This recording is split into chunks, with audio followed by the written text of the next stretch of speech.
ओम सृष्टो या सर्गरूपा जगदवनविधौ पालिनी या च रौद्री संहारे चापि यस्या जगदिदमखिलं क्रीडनं या पराख्या पश्यन्ति मध्यमाथो तदनु भगवती वैखरी वर्णरूपा सा स्मद्वाचं प्रसन्ना विधिहरिगिरिशाराधितालङ्करोतु यं प्रव्रजन्तमनुपेतमपेतकृत्यं द्वैपायनो विरहकातराजुहाव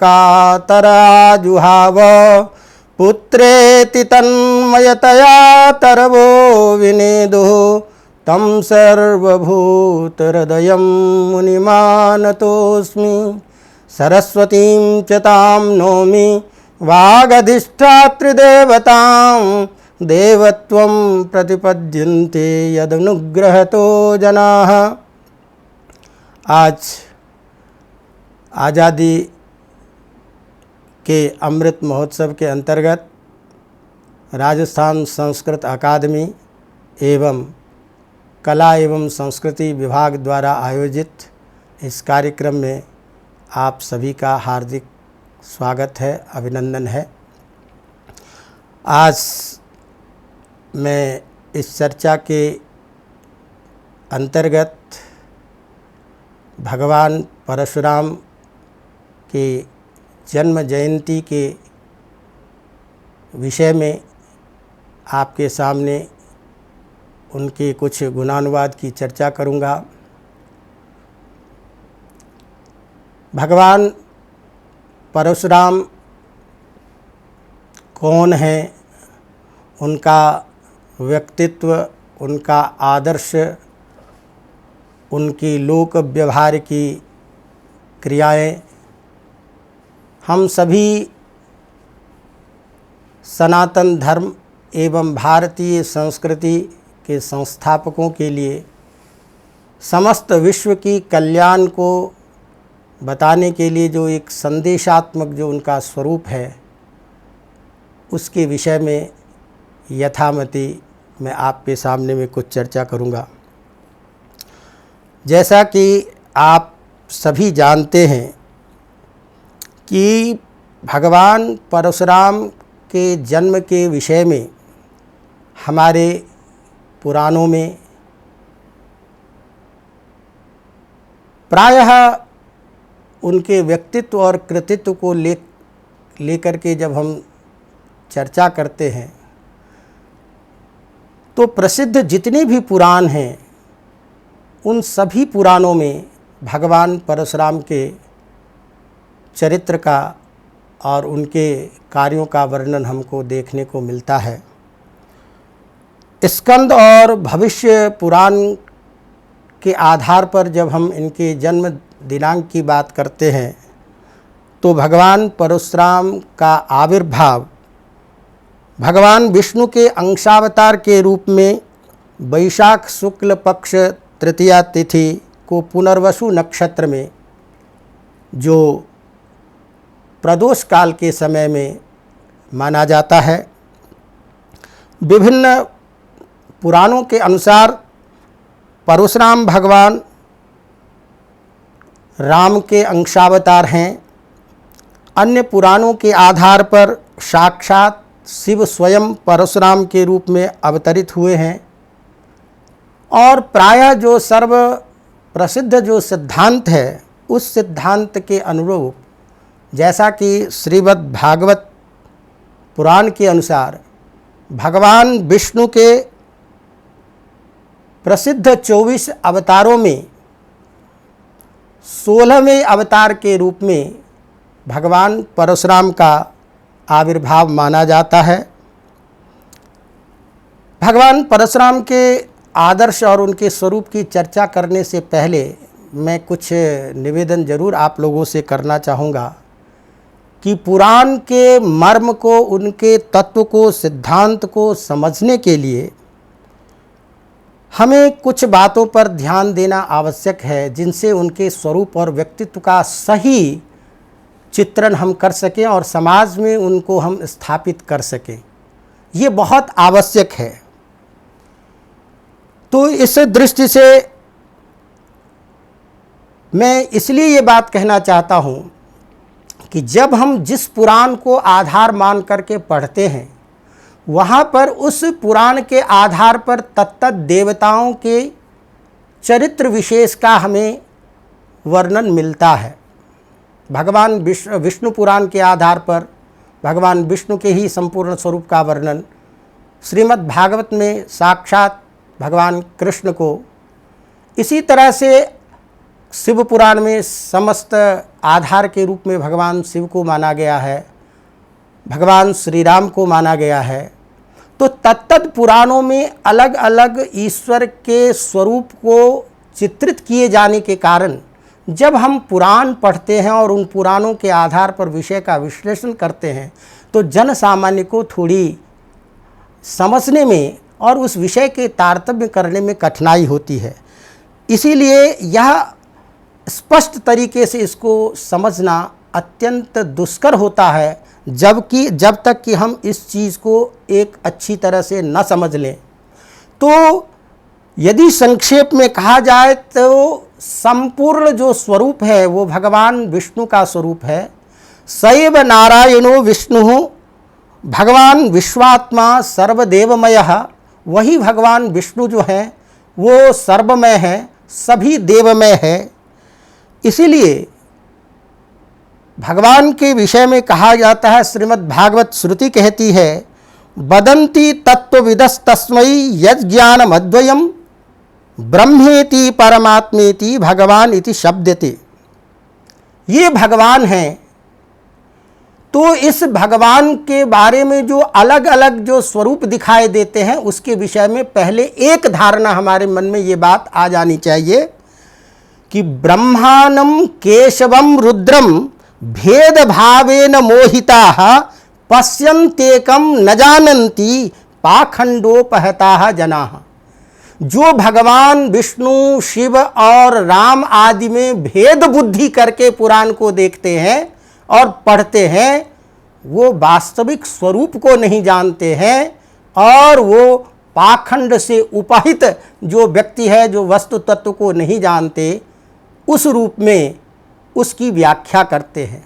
अतः एक एव नारायणः स्वयं भगवान, और वही विभिन्न स्वरूप में अपने उपाधि के भेद से अलग अलग स्वरूप में आते हैं। इस प्रकार यदि हम देखते हैं तो भगवान परशुराम के आविर्भाव में भगवान जब स्वयं अपने अवतार में 24वें अवतार के रूप में, और प्रसिद्ध जो अवतार हैं उन 24वें अवतारों में शास्त्र में जो अत्यंत प्रसिद्ध अवतार हैं, जो 10 माने गए हैं, उस 10 अवतारों में छठे अवतार में भगवान परशुराम माने जाते हैं। तो एक तो अवधारणा ये पहले होनी चाहिए कि संपूर्ण में सब जगह सभी अवतार के रूप में भगवान स्वयं विष्णु पधारे हुए हैं। इसीलिए हमारे व्याकरण में इस तरह की बातें आती है कि यस्मात् विश्वमिदं सर्वं शक्त्या महात्मना तस्मादेवोच्यते विष्णुर वश धातु प्रवेशनात्, विष धातु प्रवेशनात्। भगवान विष्णु में विष धातु प्रवेश है, जिसके कारण वह व्यापक है, सर्वत्र उन्हीं की सत्ता है। तो उसके अतिरिक्त और अन्य कहीं पर में किसी की सत्ता नहीं मानी जाती है। अब जब स्वयं भगवान के अपने ही अवतार के रूप में भगवान परशुराम हैं, तो भगवान कौन होते हैं, क्या है भगवान, पहले इनको थोड़ा अवश्य समझ लें। तो भगवान वे हैं जो ऐश्वर्यस्य समग्रस्य वीर्यस्य यशसा श्रियः ज्ञान वैराग्योश्चैव षण्णाम भग इतिरिणाः। अर्थात समग्र ऐश्वर्य, बल, यश, श्री, ज्ञान, वैभव, इन सारी चीज़ों को लेकर के इनसे जो संपन्न जो व्यक्तित्व, जो एक तादात्म्य स्वरूप वाले हैं, उन्हीं को भगवान कहा जाता है। जो भगवान जगत कल्याणार्थ कभी भी न तो ऊंच नीच, जाति, वर्ग, भेद के आधार पर किसी की बात करते हैं। संपूर्ण प्राणी में चराचर जगत सब उन्हीं का अंश है, तो सबके साथ उनका व्यवहार, उनकी बातें समान रूप से लागू होती है। इसके बावजूद भगवान स्वयं कभी ये नहीं देखते हैं जगत कल्याण के लिए कि मैं किस रूप में अवतरित होऊं, कदापि विचार नहीं करते हैं। नहीं तो मत्स्य के रूप में, कूर्म के, कछुए के रूप में, नरसिंह के रूप में, सुगर के रूप में, इन सभी प्राणियों के रूप में भगवान स्वयं अवतरित होते हैं। तो बताइए कि जब ये सब चीज़ हमारे लिए उस भगवान का सारा स्वरूप है तो मानव मात्र की तो हम बात बहुत आगे की हो जाती है। अतः भगवान परशुराम हो या भगवान का अन्य स्वरूप हो, सभी भगवान जब अपने समस्त जगत के कल्याण के लिए आगे आते हैं और जगत कल्याण की बात करते हैं। ये भगवान स्वयं जगत कल्याण के लिए आविर्भूत होते हैं। कारण क्या है, क्यों भगवान का अवतार होता है?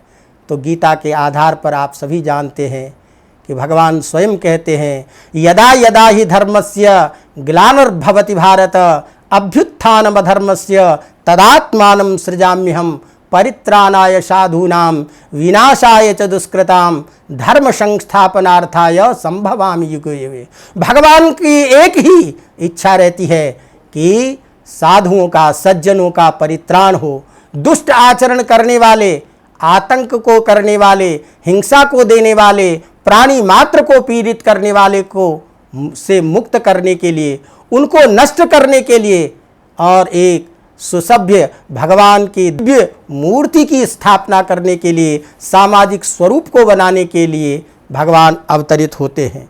इसीलिए भगवान विष्णु के इस स्वरूप में यदि हम देखते हैं तो जैसे मैंने आपको कहा कि भगवान परशुराम भगवान के अवतार में 16वें अवतार, 24वें अवतार में 16वें अवतार में आते हैं। जैसा कि श्रीमद् भागवत का वचन है कि अवतारे षोडश में पश्यन् ब्रह्मद्रुहो नृपान् त्रिसप्त कृत्वा कुपितो निक्षात्रम करोन्महीम।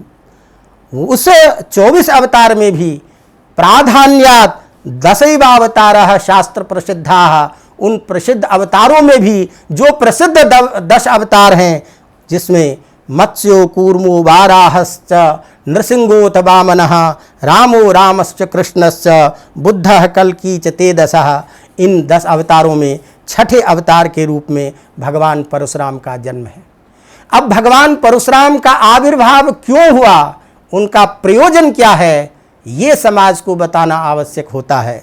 तो कहते हैं, वक्ष्ये परशुरामस्य चावतारं शृणु द्विज उद्धतान् क्षत्रियान् मत्वा भूभार हरणाय सह अवतीर्णो हरिशान्त्यै देव विप्रादिपालकः जमदग्नेः रेणुकायां भार्गवः शास्त्र संपदः।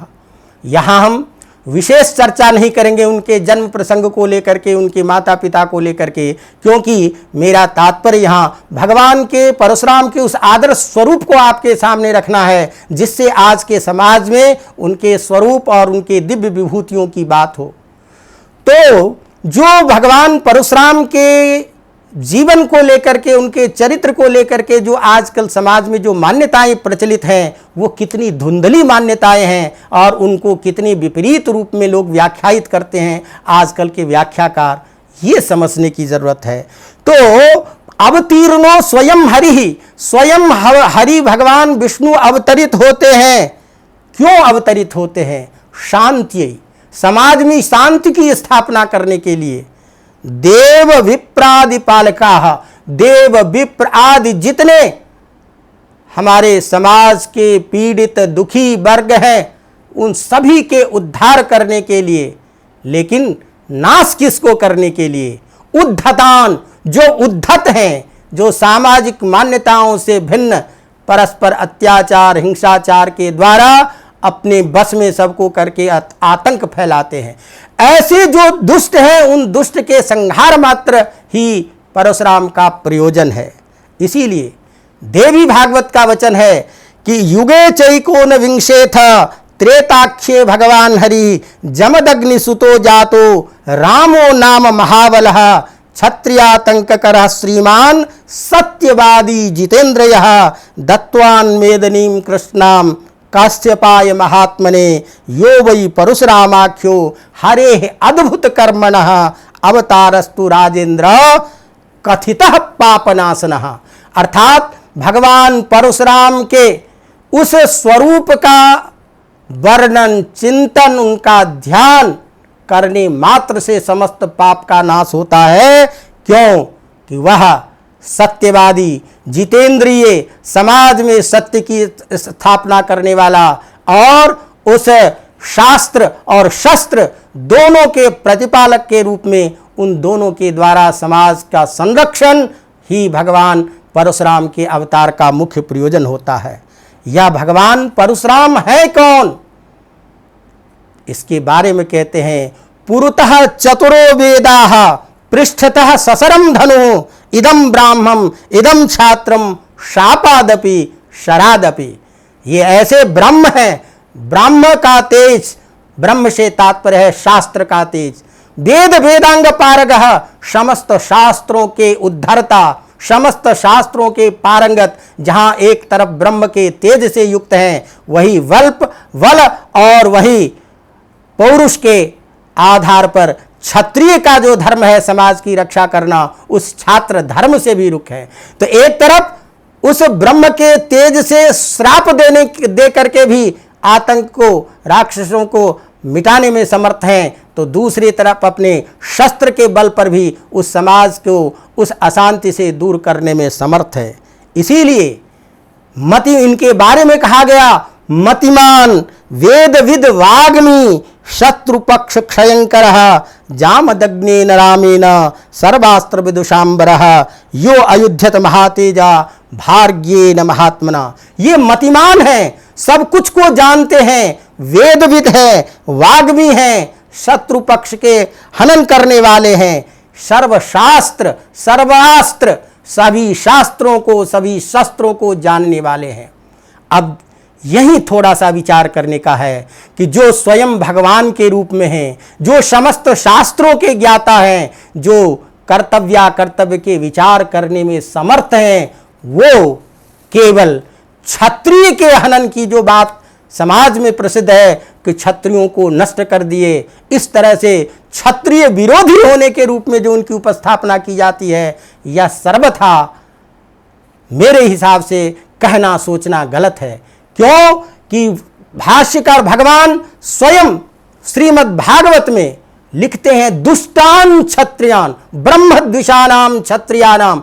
ऐसे क्षत्रियों के लिए जो ब्रह्मद्वेषी हैं, जो समाज में ज्ञान के द्वेषी हैं, जो समाज में पीड़ितों को, अनावश्यक उनके स्त्रियों को बलपूर्वक उन्हें पीड़ित करते हैं, उन दुष्ट राजाओं के नाश के लिए भगवान स्वयं अवतीर्ण होते हैं। इसीलिए ए परशुराम स्वयं परशुम दक्षिणे हस्ते वामे च ददतं धनुः रम्यो भृगुकुलोत्तंशः घनश्यामः मनोहरः वशीकृत महादेवः दृप्त भूपकुलांतकः तेजस्वी च महादानी दीनानाम दुःखनाशकः। ये तो दीनों के दुःखनाशक हैं, पीड़ितों के दुःखनाशक हैं, गरीबों के दुःखनाशक हैं, ब्राह्मणों के दुःखनाशक हैं। इसीलिए ऐसे समाज की स्थापना करने वाले जितने लोग हैं, उन सभी को पीड़ित करने वाले जो हिंसक, उनको नाश करने के लिए भगवान परशुराम का आविर्भाव होता है। इसीलिए कालिका पुराण में भगवान परशुराम के बारे में कहते हैं, स वेदान अखिलान ज्ञात्वा धनुर्वेदांश्च सर्वशः स्वतातात कृतकृत्यो भूत वेद विद्या विशारदः।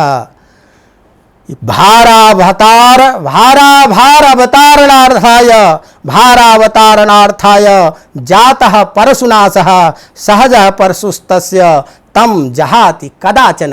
क्यों कि जैसे शास्त्र की जरूरत पड़ती है, उसी तरह से शस्त्र भी ऐसे लोगों के लिए, हठी लोगों के लिए, जिद्दी लोगों के लिए शस्त्र भी होना चाहिए। इसीलिए कहते हैं दोनों ही विद्याएं, शस्त्र विद्या और शास्त्र विद्या में जो निपुण है, वही समाज में शांति और स्थापना करने में समर्थ हो सकता है। इस तरह से यह भगवान परशुराम का स्वरूप मैं आपके सामने इसलिए रखा कि जो ऐसे देदीप्यमान स्वयं भगवान के रूप में अवतरित हुए हैं, उनके लिए समस्त प्रजाएं, उनके लिए चराचर जगत एक दृष्टि में है, एक नज़र में है। उनके लिए विपरीत तो वही मात्र है जो समाज का विरोधी है, जो हिंसा करने वाला है, जो आतताई है, जो अपने मद अहंकार में अभिभूत होकर के प्राणियों को कष्ट देता है। उनको संहार करना क्या मात्र एक प्रयोजन है, और उनका विद्वेषी वही है, चाहे वो क्षत्रिय हो, चाहे वो ब्राह्मण हो। भगवान हिंसा करने वालों में, समाज को पीड़ित करने वालों में, संत ब्राह्मणों को, यज्ञ आदि को, शास्त्रों को नष्ट करने वाले, चाहे वो किसी भी वर्ण विशेष का हो, किसी भी जाति विशेष का हो, भगवान उसको दंडित करते हैं। जहां क्षत्रिय राजा के आतंक से समस्त प्रजाएं पीड़ित हो रही थी, तो इसलिए उस क्षत्रिय राजा को, जो दुष्ट थे, उनको मारने के लिए भगवान परशुराम अवतीर्ण हुए हैं। भगवान स्वयं राम रावण जैसे प्रसिद्ध ज्ञानी ब्राह्मण कुलोत्पन्न और अत्यंत श्रेष्ठ कुल में उत्पन्न ब्राह्मण होने पर भी वह राक्षसी प्रवृत्ति के आचरण करने के कारण भगवान स्वयं उस ब्राह्मण का, उस रावण रूपी राक्षस वृत्ति करने वाले ब्राह्मण का हनन करते हैं। इसीलिए हिंसा की और हिंसक में कोई भेद नहीं होता, वो जाति किसी विशेष का हो। जिस समय में जिसका आतंक, जिसका प्रभाव और जिसके स्वरूप में मदमत्तता आ जाती है, ऐसे से धर्म की स्थापना करने के लिए भगवान अवतीर्ण होते हैं, और उसी अवतीर्ण में भगवान परशुराम का अवतार माना जाता है। और इनकी कहानी के बारे में, कथानक के बारे में हम सभी जानते हैं कि भगवान दत्तात्रेय के वरदान से है कुल में उत्पन्न माहिष्मतीपुरी के राजा जो कार्तवीर्य था, उसका आतंक, उसका अत्याचार इतना समाज में फैल चुका था, जिससे सभी देवता परेशान होकर के भगवान विष्णु से याचना करते हैं कि इससे आप मुक्ति हमें दिलाइए। भगवान विष्णु ने कहा कि आप चिंता न करें, ऋचिक की तपस्या से मैं प्रसन्न होकर के उनको वरदान दे चुका हूं, और इसका अंत करने वाला परशुराम के रूप में, जमदग्नि के पुत्र के रूप में मैं स्वयं अवतीर्ण लूंगा। इसके बाद ततो हरिर जमदग्ने सुतो भूलोके, उसके बाद स्वयं जमदग्नि के पुत्र के रूप में भगवान अवतरित होते हैं। इसलिए श्रीमद् भागवत का यह वचन है, तस्याम रेणुकायाम वै भार्गव ऋषे सुता वसुमादयः यवीयांज यज्ञ यत्ते एतेषाम राम इत्यभिविश्रुतः यमाहुर्वासुदेवांशम हैहयानाम कुलांतकम त्रिसप्तकृत्वो यह इमाम चक्रे निश्चित्र्याम महिम दुष्टम छत्रम भुवो भारम। ऐसे जो दुष्ट, जो छत्र, जो राजा लोग थे, उसके उस भूभार को मिटाने के लिए, जो पृथ्वी में भार का स्वरूप बन गए थे, उसको मिटाने के लिए भगवान स्वयं जन्म लेते हैं। इसीलिए विष्णु धर्मोत्तर पुराण में इस भगवान के परशुराम के अवतीर्ण होने की बात जहां देखते हैं, स्वयं महादेव कहते हैं, शृण्वन्तु देवताः सर्वाः दानवाः देवकंटकाः रामेण अहं वधिष्यामि नरबुद्ध्या। हे देवता, आप लोग चिंता मत कीजिए, मैं स्वयं परशुराम के रूप में आकर के और इस राक्षसों का अंत करूंगा। इस तरह भगवान स्वयं शिव कह लें, भगवान स्वयं राम कह लें, वह स्वयं अवतीर्ण हुए हैं। और स एकैव, भगवान परशुराम के दिव्य अस्त्र और उनकी तपस्या त्याग के बारे में जहाँ तक देखते हैं, समस्त शास्त्रों में जब देखा जाता है तो उनकी भगवान की अगम्य और भगवान के वो दुर्गम्य दुर्गेय जो स्वरूप और उनका जो व्यक्तित्व है, वह देखने को मिलता है, जो जन सामान्य को प्रायः समझ में नहीं आता है। इसलिए अब इस घटना का जो प्रारंभ जो प्रसिद्ध समाज में है, उसके बारे में जरा आप विचार करके देखें, शास्त्रों की मर्यादा को देखें कि कौन होगा जो इतनी निरपराध पीड़ित प्राणी को मरता हुआ देख करके, उनके कष्ट को देख करके पसीजता नहीं होगा। जो व्यक्तित्ववान होगा वो उसको देख करके दुखी नहीं होगा, उसको नष्ट करने के लिए प्रयास नहीं करेगा। तो भगवान तो स्वयं हैं जो पीड़ित के दुखों को दूर करने वाले हैं। तो कहते हैं कि स्कंद पुराण में इस तरह की चर्चा आती है, पिता तस्य पुराः विप्राः जमदग्निर्निपातिताः क्षत्रियेन स्वधर्मस्थो बिना दोषम द्विजोत्तमाः। ये जमदग्नि जो परशुराम के पिताजी हैं, बिना किसी कारण से उस राक्षसों के द्वारा कई बार पीड़ित कर चुके हैं, और वह ऋषि होने के कारण अपने उस स्वरूप से कभी विचलित नहीं होते और उसको सहन करते चले जाते हैं। लेकिन दत्तात्रेय के प्रभाव से कार्तवीर्य जब इतना आतंक फैला दिया, जब एक बार की कथा आती है, प्राय सभी जानते हैं, उस कथा के विस्तार में नहीं जाऊंगा, कि जब कार्तवीर्य अपनी समस्त सेनाओं को लेकर के जंगल में विहार करने गया तो परिश्रांत होकर के वह जमदग्नि ऋषि के आश्रम में भूखे प्यासे जाता है। तो जमदग्नि वहां देख करके कहते हैं उनको, उन शत्रु सेना को, हिंसक राजाओं को देख करके भी अपने आश्रम में जमदग्नि कहते हैं, देवार्चन वेलायाम त्वं मे गृहमुपागतः मनोरथ इवध्यातः सर्वदेवमयो अतिथि विश्रांतु। आप अभ्यागत हैं, अतिथि हैं, और अतिथि जो होता है वो सभी देवताओं का स्वरूप होता है। आप सब हमारे इस आश्रम में आए हैं, मैं यथासाध्य आपकी सेवा करता हूँ।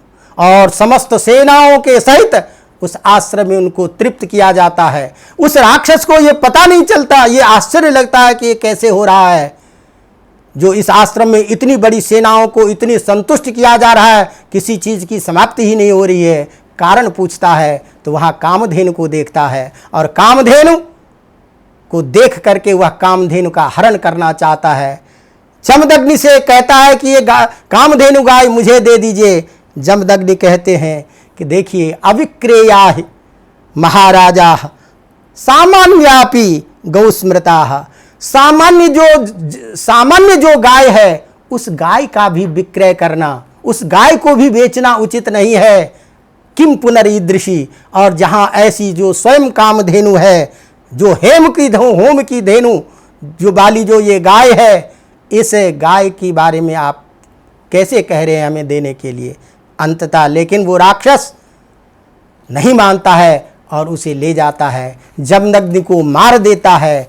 इसके बाद वह जब परशुराम जी को पता लगता है, परशुराम जी जा करके उसको ले आते हैं, उस राक्षसों को मार करके, लेकिन उसके बावजूद भी वह उसके समस्त कार्तवीर्य अर्जुन की सेना आकर के और उनको नष्ट कर देते हैं। तो कई बार अब इस तरह की घटना को देख करके और माता जमदग्नि की पत्नी रेणुका अपने पति को गोद में लेकर के उस आतंक के पीड़ा को असह्य चिल्लाती हुई, छटपटाती हुई, छाती पीटती हुई, परशुराम कहीं बाहर होते हैं, उनको बुलाते हैं, पुकारते हैं। वो आवाज़ 21 बार आती है। भगवती रेणुका की छाती पीटने की आवाज़ 21 बार आती है, और उसके प्रहार की भी बात आती है कि शिरच्छेद करने के बाद भी यह राक्षसों ने नहीं माना और उनको कष्ट देता रहा। वो कष्ट की संख्या 21 बार होने के कारण परशुराम जब आते हैं तब उस 21 संख्या को देख करके वह उसको मारने के लिए और वो व्रत ले लेते हैं कि 21 बार इसके क्षत्रिय ऐसे कुल जो दुष्ट जो शासक है उसका अंत करूंगा। तो इस तरह हम देखते हैं कि भगवान परशुराम उस क्षत्रिय वंश का विनाश करने वाले नहीं हैं जो समाज के पोषक हैं, अपितु उन दुष्ट राजाओं के द्वारा, उन दुष्ट व्यक्तियों के द्वारा जो पीड़ित जिससे जनता हो रही है, जो यज्ञ आदि का हनन करता है, ऐसे समस्त आतंक को समाप्त करने के लिए भगवान परशुराम स्वयं आते हैं। और इसके बाद भी कथानक बहुत बड़ी आती है कि जब समस्त इस तरह के क्षत्रियों को, दुष्ट क्षत्रियों को अंत करने के बाद जब पितृकर्म करने के लिए जाते हैं तो पिताजी संतुष्ट होकर के उन्हें वरदान भी देते हैं चिरंजीवी होने का, लेकिन साथ साथ उन्हें इस तरह के कार्य को देख करके कहते हैं कि ब्राह्मणों का कार्य किसी का हनन करना नहीं है, इसीलिए इससे आपको प्रायश्चित भी लगा है। इसीलिए इस प्रायश्चित के आधार पर आपको भगवान केशव, भगवान विष्णु के आश्रय में जाकर के उनकी तपस्या करनी चाहिए, उनकी आराधना करनी चाहिए। इस तरह से परशुराम जी का वह जो स्वरूप है, जो तप का, जिसके प्रभाव से हम देखते हैं कि वह भगवान राम के उस अनन्य भक्ति में चले जाते हैं। इसीलिए जब आतंक को प्राप्त करने के लिए जब वह परशुराम भगवान की तपस्या करते हैं, इसके प्रसंग में बहुत वर्णन शास्त्रों में मिलता है। परशुराम जी का जो पद्म पुराण में के उत्तरखंड में जो बातें कही गई है, रामस्तु देव देवेशम पूजयामास भार्गव तेन संपूजितो देवः प्रसन्नः प्राह केशवः। भगवान केशव स्वयं प्रसन्न होकर के परशुराम जी से कहते हैं, प्रीतोस्मि तपसा वत्स भवतो नियतात्मना संप्रदास्यामि ते विप्र यच्छक्तिं परमां शुभां आविशोथ यच्छक्त्या जहि दुष्टान् नृपोत्तमान् भूभार विनाशाय देवानां हिताय वै इत्युक्त्वा प्रददय देवा परशुम शत्रुघर्षणम। उसी तपस्या के प्रभाव पर कहीं शास्त्रों में, पुराणों में आता है कि भगवान स्वयं शिव अपने परशु अस्त्र और अपने धनुष को प्रदान किया था। यहाँ अन्य पुराण में अन्य भगवान श्री राम के द्वारा वह विष्णु का जो सैंधव जो धनुष था वो और स्वयं दिव्य अस्त्र के रूप में परशु प्रदान किए हैं। जहाँ तक इसी परशु उसकी बात आती है, जो वही धनुष जो है जो भगवान शिव के द्वारा परशुराम को प्राप्त हुआ था, वह जनक जी के दरबार में वही शिव का धनुष था जो राम के समय में राम के हाथों के द्वारा उस पर प्रत्यंचा चढ़ाई गई थी। तो इस तरह भगवान परशुराम का जीवन जहाँ देखते हैं, वह केवल आतंक और हिंसा और दुनिया में जो पापी व्यक्ति है उसका उद्धार करना जैसे भगवान के अवतीर्ण का परम प्रयोजन होता है, वही प्रयोजन होता है। इसीलिए ऋचिक पुत्र अंत में अपने उस पितृकर्म के बाद में प्रसन्न होने पर देवलोक से उनको कहते हैं, राम राम महाबाहो भवान पाप मकारशीत अवधीन नरदेवम यत् सर्वदेवमयम वृथा वयम ही ब्राह्मणा तात क्षमार्हाणाम क्षमा अर्हन्नताम गतः क्षमया रोचते लक्ष्मी ब्राह्मी सौरी यथा प्रभा। अरे ब्राह्मणों का क्षमा ही भूषण है, क्षमा ही लक्ष्मी है। इसीलिए आपको इसके प्रतिकार में, प्रायश्चित में आप तीर्थ सेवा कीजिए और जही अंगच्युत चेतना, अब भगवान की आराधना कीजिए। सुक कहते हैं, भगवान सुक कहते हैं, श्री सुकुवाच पित्रोपशिक्षितो रामस्तथेति कुरुवंदना संवत्सरम तीर्थयात्राम चरित्वाश्रमात्। उसके बाद अपने पिता के उपदेश के द्वारा भगवान श्री राम, भगवान परशुराम उसी तरह का आचरण करते हैं और उन्हें चिरजीवी होने का वरदान मिलता है। तो हमारे शास्त्रों में जो 7 चिरजीवी हैं, अश्वत्थामा वरव्यासो हनुमांश्च विभीषणः कृपः परशुरामश्च सप्तैते चिरजीवनः, तो ये उनके बारे में आती है। और भगवान परशुराम की ये एक और विशेषता है कि वह उनके दर्प और का जो एक स्वरूप था, जिसको भगवान विष्णु स्वयं राम के रूप में अवतीर्ण होकर के उनके उस स्वरूप को कम करते हैं और भगवान राम उन्हें आशीष भी देते हैं और यह संदेश देते हैं कि आप इस भूमंडल पर हमेशा अगले उसमें मनवंतर में भी आप अवस्थित होंगे। तो चिरजीवी देवता के रूप में कलयुग में अभी भी परशुराम महेंद्रचल पर्वत पर स्थित रहते और उनकी बातें आगे कल की अवतार तक सीधा का सीधा संबद्ध है। तो भगवान परशुराम का स्वरूप इस भूमंडल पे आज भी उस आतंक और समाज के जो दुष्ट लोग हैं उनको निरीक्षण करते हैं। इस विषय में हरिवंश पुराण का वचन है कि जामदग्नोपि भगवान रामः कमललोचनः आगामी अंतरे राजन वर्तयिष्यति वै बृहत् आस्ते अद्यापि महेंद्रादौ न्यस्तदंडा प्रशांतधि उपगीयमान चरतैः सिद्ध गंधर्वचारणैः एवं भृगुषु विश्वात्मा भगवान हरिरीश्वरः अवतीर्य परम पारम भुवो वहन बहुशो नृपान। तो इस तरह से इस कलयुग में प्रत्यक्ष देवता के रूप में हम यदि देखते हैं तो भगवान परशुराम का स्वरूप जैसे राम, श्री कृष्ण और हनुमान, इसी तरह से परशुराम भी प्रत्यक्ष देवता के रूप में माने जाते हैं। और अंत में मैं आपको इतना कहूँगा कि भगवान परशुराम हैं।